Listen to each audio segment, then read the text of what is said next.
Hi, I'm Kate Northrup from JPMorgan, and I'm here at JPMorgan's 36th Annual Healthcare Conference in San Francisco. Joining me today is Anne Wojcicki, the co-founder and CEO of 23andMe, the personal genetics testing company. We'll find out why she's here today and how her company continues to disrupt the healthcare industry. So Anne, thank you so much for being here today. Thanks for having me. Great to see you. So to start us off, tell us a little bit about why you're here in San Francisco at the conference. Well, it's my 21st time coming to this conference. I love this conference. In some ways, there's like this is the epicenter of where healthcare kicks off the year. So I'm here for the conference. I spoke yesterday, and it's a spectacular set of meetings of like everyone in healthcare talking about. Essentially, it's almost like New Year's resolutions. Like you come here, and this sets off the tone for the year. So Anne, tell us why did you decide to start 23andMe back in 2006? I love healthcare. I find it's like it's a book. Like you get this whole story, and at some point I started to realize that this system, this $3 trillion industry that's filled with like do-gooders and people who really care and want to make a difference in the world, that the incentives just point them in the wrong direction. And I would over and over again meet with a company where, in my opinion, like just wasn't doing the right thing. And I think part of that came because I think the consumer voice was not represented. I was really inspired by the HIV community, and there's a great movie called How to Survive a Plague. And in some ways, like that angry activism, I think needs to come out in healthcare. Like the consumers need to almost have an uprising. And I felt like there was an opportunity when I saw the genome was getting inexpensive, and I saw this, so like Web 2.0, the social movement, that people could find each other, they could come together online. And I was like, there's an opportunity for a revolution. And like, that's what I want to do. Like I grew up with a family that was like they're immigrants, they're really passionate, and there's nothing more important than your health.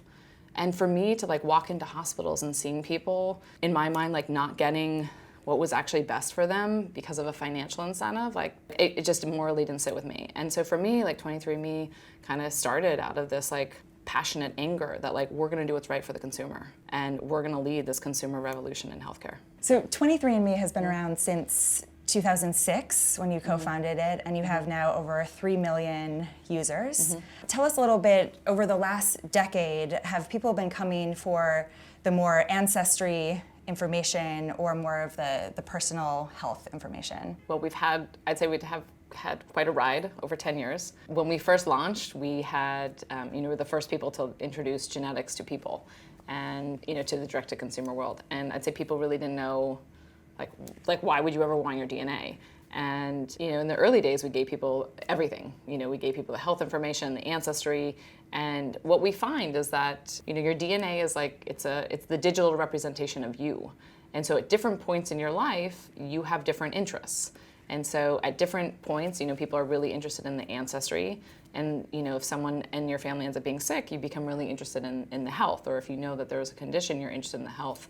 So we've had times where we've had a lot more people interested in ancestry.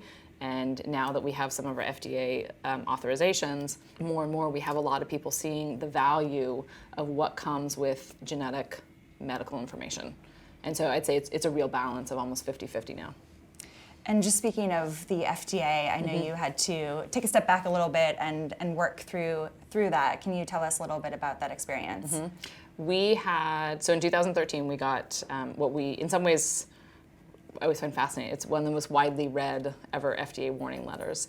And we had been in business for a number of years, and the FDA asked us to stop returning information back to customers. So it wasn't that we couldn't sell anymore, but we couldn't interpret it to customers. I think and I'm really proud now because, 4 years later, we have pioneered really this path, the direct-to-consumer path for consumers, for individuals to get access to their genetic information.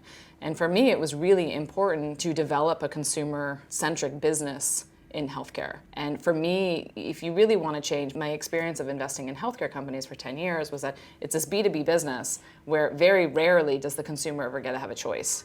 But if we want to change healthcare, the consumers have to have a voice. Like, we all care much more about our health than any one company cares about your health.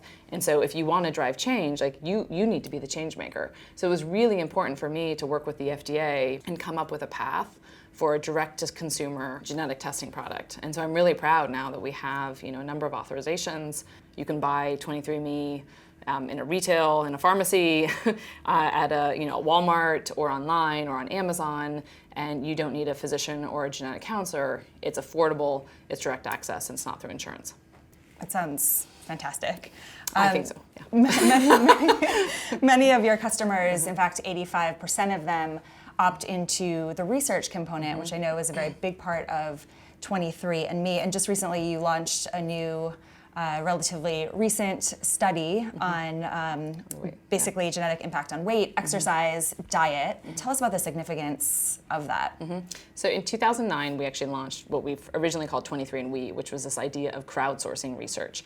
And I had learned when I was investing, research is mostly done by academics, and it's done by pharma companies, but you might have specific interests, and you might have, like, if you have a condition, you want to participate. You want to participate even more. And I had found that people who have a chronic unmet need, or they have a terminal illness, they really want to participate. They want to do something.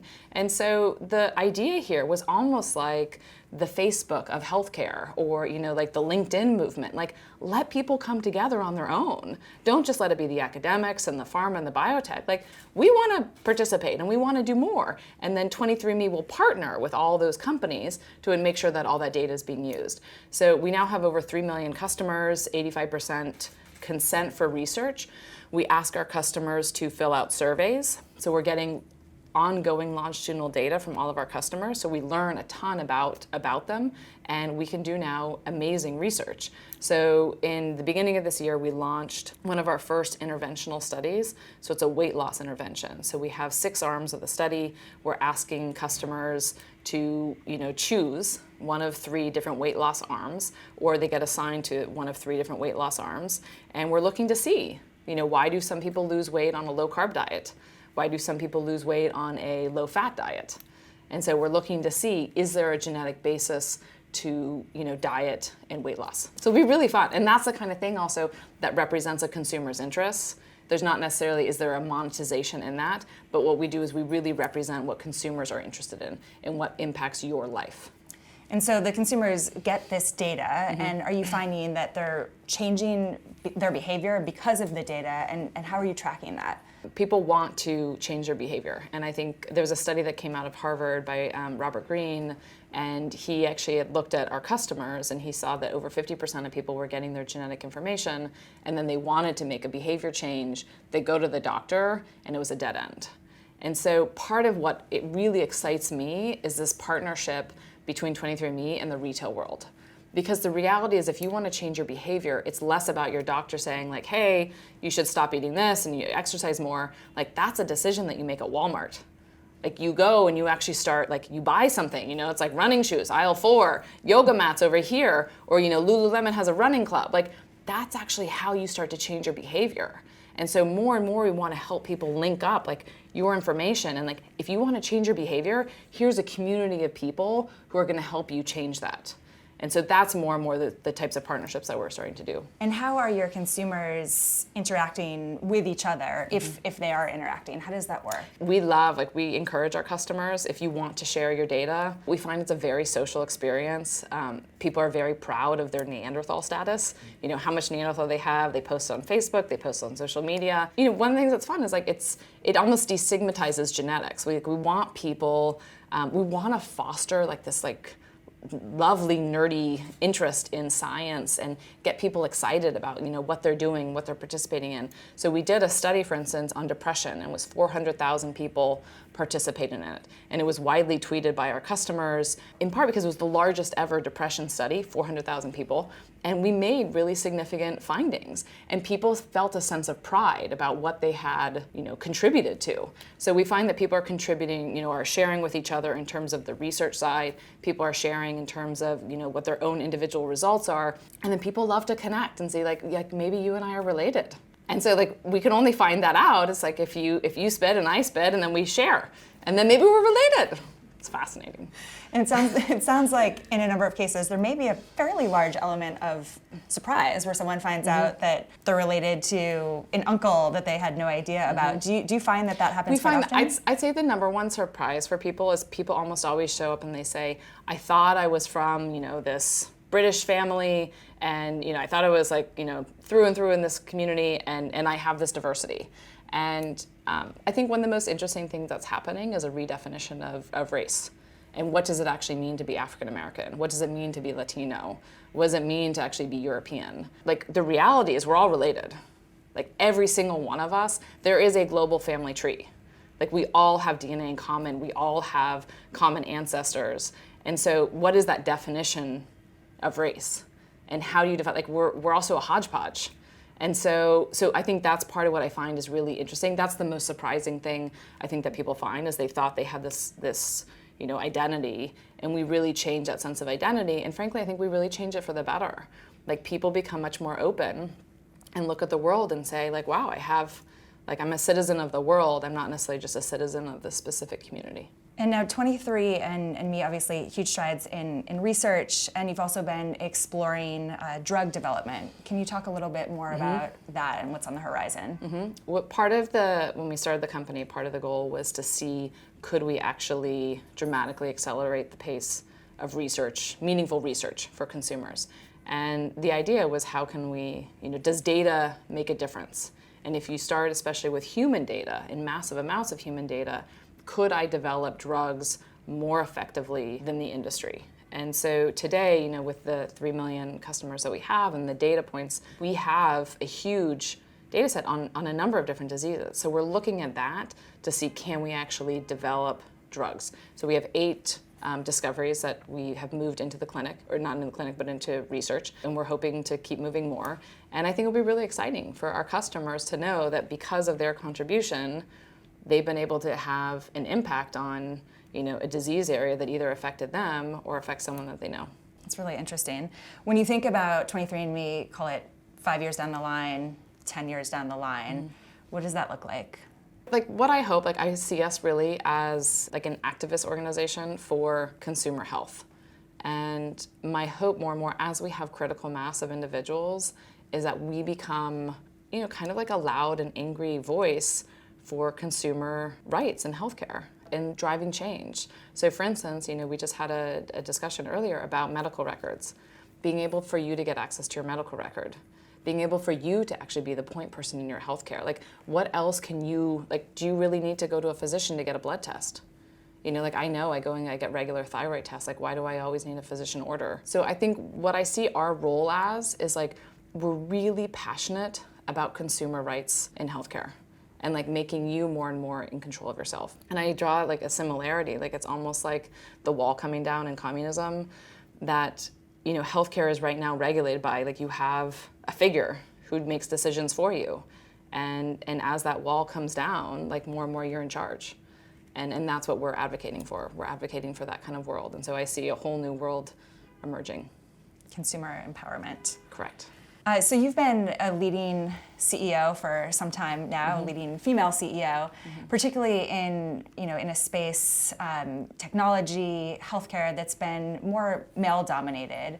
How have you forged a path through that? I think we were lucky because I think we were raised in a relatively gender-neutral household, but it never felt like an inhibition. And when I went to college, it was very clear. I met people who had more of a notion of oh, well, you can't do this. And I mean, the reality is it's perseverance. You're persistent. That's one thing for me, I don't let it get me down, and I'm persistent. And I'm really lucky. One thing I advise younger people on is you find a community of people who are supportive of you.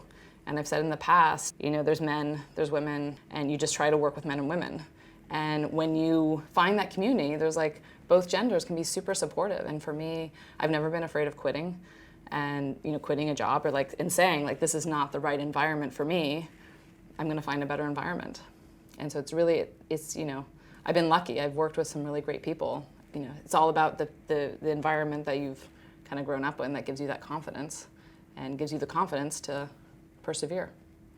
And what advice do you have for our viewers, particularly those that are just starting off in their careers and we have a number of younger female viewers.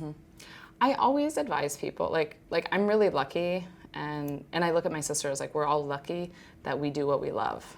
And I remember somebody telling me at some point, like, you have to wake up every day and do something. Like, you want to find what you love. I was lucky as well. Like, my parents, if I didn't love what I was doing and I stopped learning, you know, there was no stigma for me of like quitting and saying I'm going to find something else. And so I encourage people, and I encourage people at 23andMe as well, to say you should be in an environment where you're supported and where you're always learning.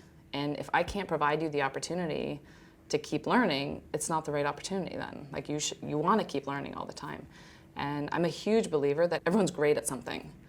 And if you're not great at what you're doing, like it's potentially just not the right fit. But everyone is great at something. So it's just a matter of finding what it is.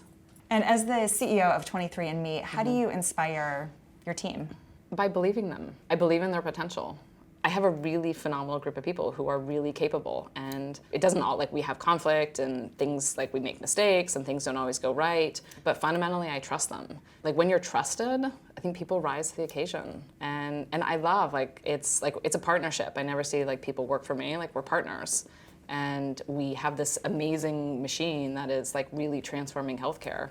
And I think I inspire them, or I try to inspire them by, like I said, I believe in them, I trust them. And, you know, I'm passionate about our mission. You know, I'd rather sink the ship than drop our mission. Words to live by. Thank you so much, Anne, Thank for you. being with us. It's been great. Thanks. Thank you so much for tuning in today. For more information and the latest news on our healthcare conference, follow JPMorgan social media.